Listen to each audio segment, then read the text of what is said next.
Good morning अभ्यासक मित्रमैत्रिणींनो, MPSC लक्ष या यूट्यूब चॅनलवर तुमचे स्वागत आहे. आज 4 एप्रिल 2019ने तुमच्यासाठी घेऊन आलेलो आहे आजच्या महत्त्वाच्या चालू घडामोडी, ज्या आपण सगळीकडनं संकलित केलेल्या आहेत आणि प्रश्नोत्तराच्या स्वरूपामध्ये MCQच्या माध्यमातून आपण त्या समजून घेणार आहोत. तर फार वेळ न करता आपण लवकरात लवकर सुरू करूया.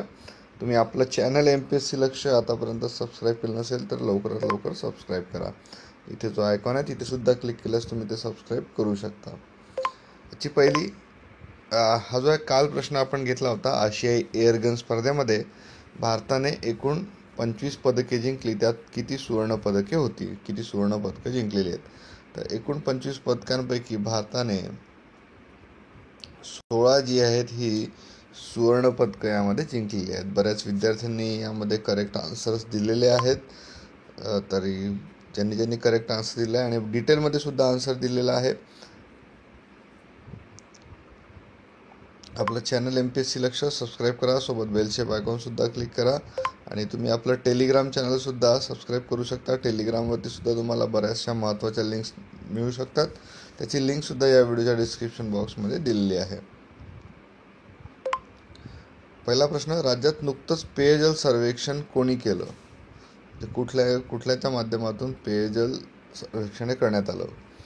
तर हे जे आहे करण्यात आलं, केंद्रीय स्वच्छता आणि पेयजल मंत्रालयाच्या माध्यमातून हे करण्यात आलं होतं. केंद्रीय पेयजल आणि स्वच्छता मंत्रालयाच्या राष्ट्रीय ग्रामीण पेयजल कार्यक्रम अंतर्गत देशातील सर्वच राज्यात जलस्रोतांची तपासणी करण्यात आली. यामध्ये महाराष्ट्रातील तब्बल 2.25 लाख जलस्रोत हे दूषित आढळले आहेत. म्हणजे सुमारे 75 ते 80% जलस्रोत हे दूषित झाले आणि त्याचं मुख्य कारण म्हणजे घरगुती सांडपाणी एकाच ठिकाणी केंद्रित होत असल्याने राज्यातील जलस्रोत दूषित होण्याचा धोका वाढला आहे. सुमारे 75 ते 80% जलस्रोत याच कारणामुळे दूषित झाले आहेत. केंद्रीय पेयजल आणि स्वच्छता मंत्रालयाच्या राष्ट्रीय ग्रामीण पेयजल कार्यक्रम या अंतर्गत देशभरातील सर्वच राज्यांमध्ये जलस्रोतांची तपासणी करण्यात आली आणि यात महाराष्ट्रातील 1,71,484 जलस्रोत हे दूषित आढळले. म्हणजे 2.25 लाख जलस्रोत जे आहेत ते दूषित आढळले आहेत. महाराष्ट्रातील 5,92,743 जलस्रोतांपैकी 4,66,893 जलस्रोतांची तपासणी करण्यात आली. यात मर्यादेपेक्षा अधिक प्रमाणात ते दूषित आढळले.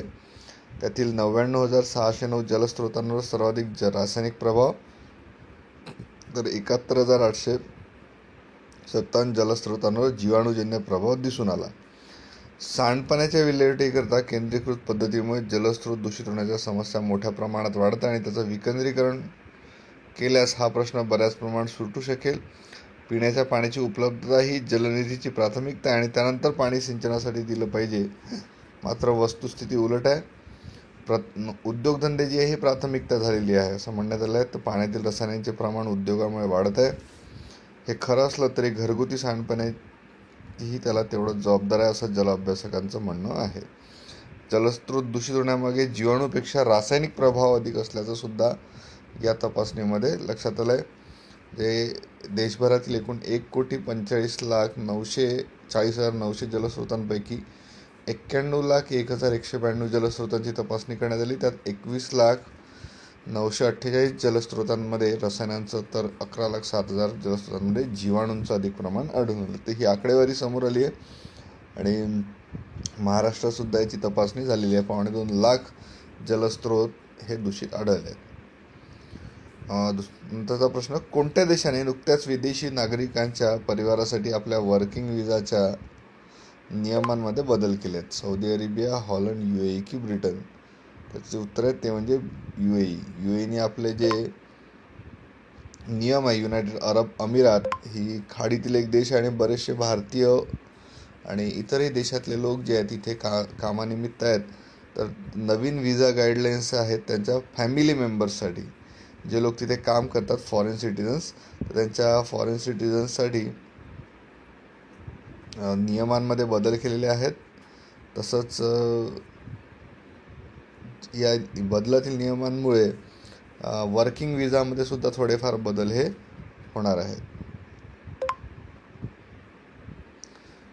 कोणत्या जागतिक रिपोर्टनुसार वायू प्रदूषणामुळे जगात होणाऱ्या 5 दशलक्ष मृत्यूंपैकी 50% मृत्यू जे आहे भारत आणि चीन जबाबदार आहेत किंवा यांच्यामध्ये किंवा हे जबाबदार आहेत.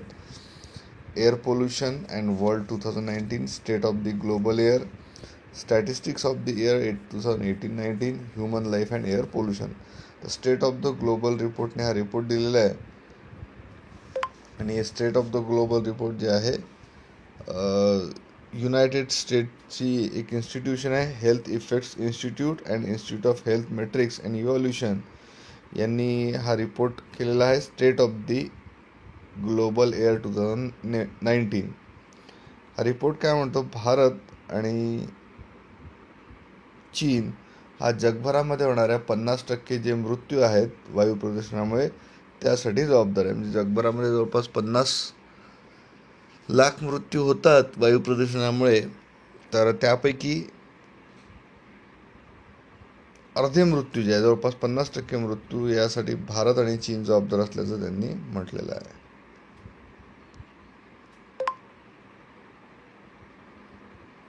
पुढील प्रश्न, IPL मध्ये 100 सामने जिंकणारा संघ कोणता ठरलेला आहे? नुकतंच एक संघाने 100 सामने जिंकले आहेत, तर कुठला आहे? मुंबई, हैदराबाद, चेन्नई की वरीलपैकी तिन्ही. त्याच्यापैकी जे मुंबईने काल चेन्नईला पराभूत केलं आणि हा 100वा सामना मुंबईने जिंकलेला आहे. यापूर्वी कुठल्याच संघाला जो आहे 100 विजय मिळवता आले नव्हते. मुंबई इंडियन्सने काल चेन्नई सुपर किंग्सचा पराभव करून IPL मधील 100वा विजय मिळवलेला आहे.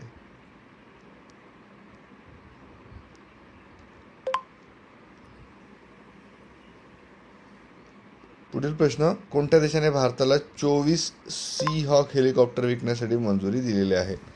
तर सी हॉक जे आहेत ते हेलिकॉप्टर आहेत आणि हे हेलिकॉप्टर युद्धजन्य स्थितीमध्ये वापरले जातात. तर ही मंजुरी दिलेली आहे, अमेरिकेने दिलेली आहे.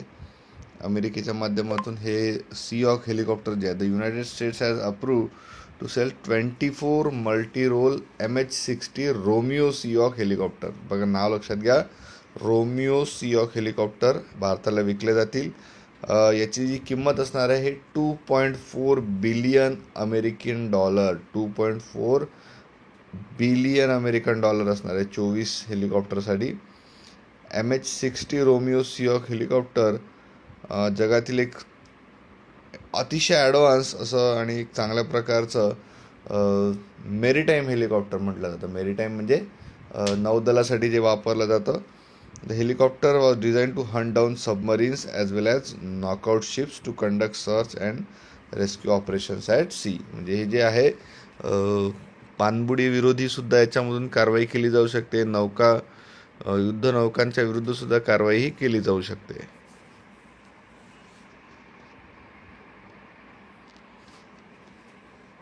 पुढील प्रश्न, भारतीय लष्कराने लेहमध्ये 40 दिवसात कोणता पूल बांधला?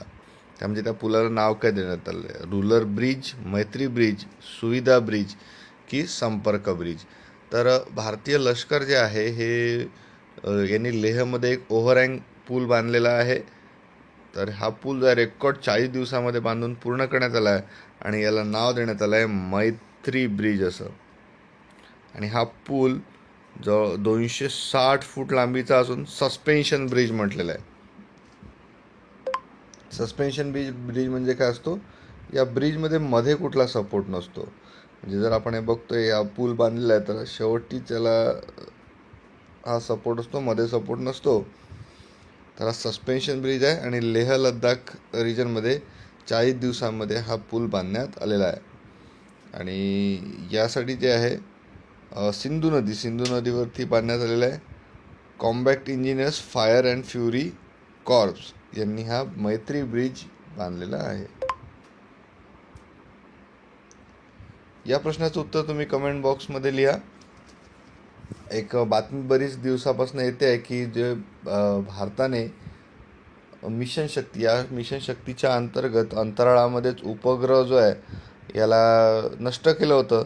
तर एक उपलब्धी भारताला मिळाली आहे. पण यावरती काही जणांनी टीकासुद्धा केलेली आहे की या मिशन शक्तीमुळे अंतराळातील काही उपग्रहांना धोका निर्माण झाला आहे. कारण जो भारताने नष्ट केलेला उपग्रह आहे त्याचे तुकडे जे आहे अंतरिक्षात फिरत आहेत आणि ते एअर स्पेस स्टेशन जे आहेत त्या स्पेस स्टेशनला जाऊन धडकू शकतात, त्यामुळे तिथे नुकसान होऊ शकतं. तर हा धोका निर्माण झाल्याची टीका कोणी केलेली आहे? नासा, युरोपियन स्पेस युनियन, रॉसकॉस्मॉस यापैकी नाही. याचं उत्तर तुम्ही कमेंट बॉक्समध्ये लिहा. व्हिडिओ कसा वाटला मला नक्की कळवा. मॅडमच्या माध्यमातून सुद्धा तुमच्यासाठी व्हिडिओ जो आहे तो अपलोड झालेला आहे. अजूनही व्हिडिओ तुमच्यासाठी येणार आहे. आत्मविश्वास आपला नेमका कसा वाढावा हा हॅपी लाईफ की लिए आपकी सखी या चॅनलवरती आहे. त्याची लिंकसुद्धा या व्हिडिओच्या डिस्क्रिप्शन बॉक्समध्ये तुम्हाला मिळेल आणि आपल्या कम्युनिटीमध्ये सुद्धा आहे. सोबतच एक सर्वे जो आपण अपलोड केला आहे तो जास्तीत जास्त विद्यार्थ्यांनी त्या सर्वेला प्रतिसाद द्या, कारण तुमच्यासाठी एक नवीन सिरीज जी चालू करायची आहे त्या सिरीजसाठी वेळ काय असावा या संदर्भात तो सर्वे आहे. तर तो सुद्धा फिलअप करा, जेणेकरून आपल्याला एक निर्णय घेण्यासाठी सोपं होईल. तर सर्व स्पर्धा परीक्षांसाठी उपयुक्त असं आपलं चॅनल आहे आणि याच्या माध्यमातून तुम्हाला सर्वच प्रकारचं आम्ही मार्गदर्शन हे देतो. करा अभ्यास, बना अधिकारी. धन्यवाद.